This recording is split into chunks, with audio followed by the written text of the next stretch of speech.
Hello friends and happy holidays from Alchemy. This week we're going to take a look at a few more board maintenance tips to help you prolong the life of that skateboard, because let's be real, we can't all go out and buy a new skateboard every time we want. So today we're going to take a look at how you can remove and apply new grip tape to a board, as well as patching some of those chips and Dlams that happen as we ride. So sit back and enjoy as we do another little board tune up here for you on Alchemy Online.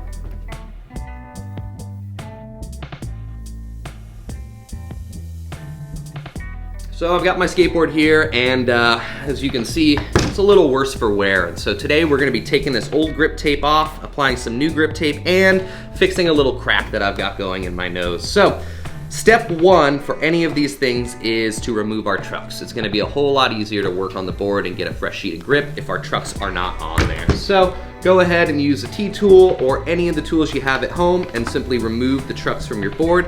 Highly recommend, if you don't have an established groove in your hanger, set aside a spot for your front truck and your back truck so you don't mix them up. It's important to remember, it's not a race. But the faster you are, the more your friends will like you. Taking grip tape off can be a hassle, but with the right tools, it can be a little bit easier. We recommend a heat gun or even a hair dryer. Anything that's gonna be able to warm up the surface of our board is gonna loosen the adhesive material on the grip tape, making it a little easier to peel. You can definitely go ahead and do it without that. You might find that it takes a little bit longer. So we recommend get some heat in there, and it's gonna peel off a lot quicker.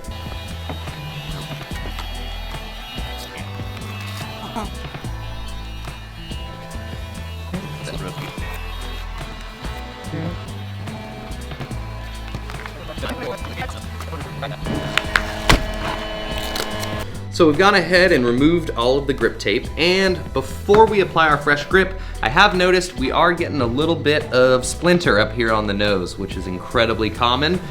You can't stay on your skateboard all the time, and when you do fall off, it tends to find a curb. So since I've got a little bit of blowout going in the nose here, and I've still got the piece, we're gonna go ahead and actually patch that up with a little bit of wood glue and a clamp. So again, if your board's getting a little tired on you, but it's a few weeks before payday, go ahead and use some of these tips and extend the life of your board.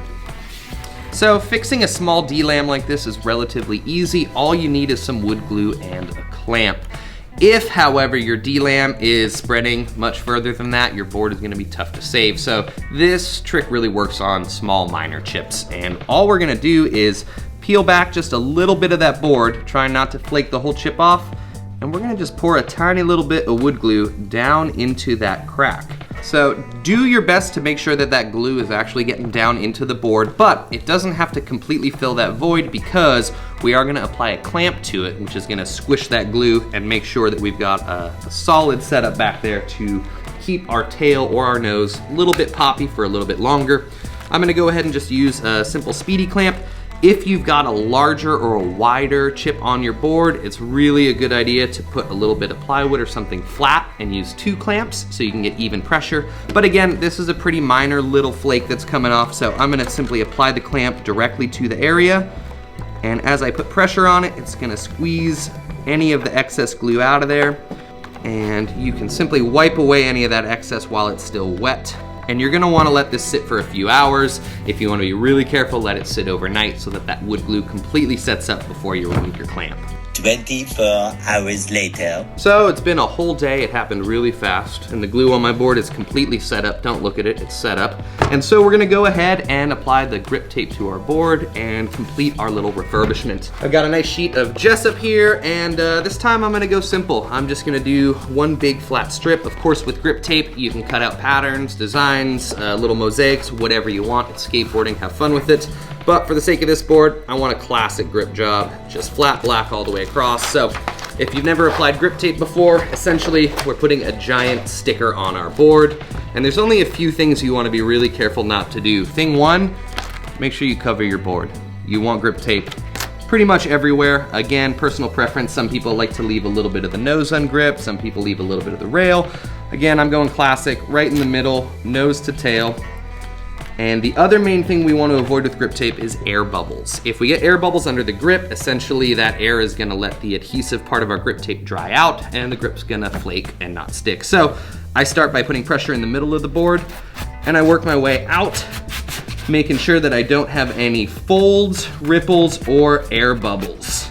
If you're applying grip tape and you find yourself with a little air bubble, sometimes you can push that air bubble out to the side, but for really sticky, tricky air bubbles, you can simply take your razor blade, poke a little hole in it, and push that air out. Again, we're really just looking for solid adhesion all the way across our deck. If you're not sure if you have air bubbles, pick up the board and look at it from different angles. You'll be able to see if any of it's not sitting down flat.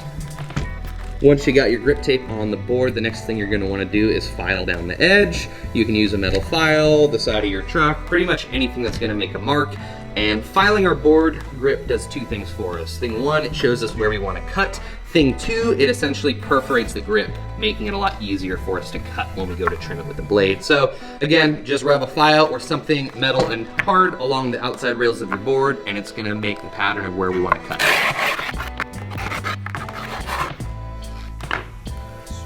All right, once we've got it filed, it's gonna be a little bit easier to trim and we can see exactly where we wanna trim it. Our favorite method is using a simple straight razor blade, and we actually come from the bottom. It's a lot easier to cut our grip tape through the adhesive side than cutting through all of the grit. So I like to just punch the razor blade through the grip tape, and then with a little bit of pressure against the board, I just slide the blade along the rails, trimming that excess grip. I also recommend that as you're trimming, we want to hold the blade on more of a 45-degree angle. It softens the edge of our grip tape and makes it a lot less likely to peel up. So this is the 45-degree we like, as opposed to vertical is going to give us a harder edge. So 45-degree pressure against the board, and we're simply pulling through the grip tape, letting the side of the board dictate where the blade's going to go.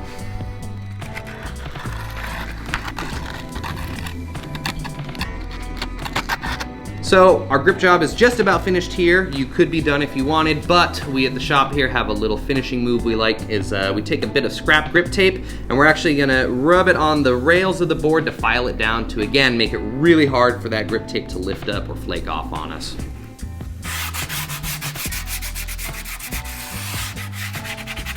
The nice thing about doing this final step is not only is it gonna make sure your grip stays attached to your board, but if you're a first-time gripper, chances are there's gonna be some little bumps, some little snaggle tooths on there. This step of the process can actually sand down those, and you can get a perfectly clean looking finished board even if you mess up earlier on. So don't neglect the scrap, don't throw it away right away, make sure you put it to work. And that is it. I'm gonna go ahead and throw my trucks back on here and see if I can catch a session before the day is over. Hopefully this video helped you out a little bit, and remember, you don't always need to buy new things if you've got the tools and the time to put the love into the old things you got. So take care of those boards. Winter's got a few months left, but summer's on the way. We will see you guys next time. Thanks for joining us.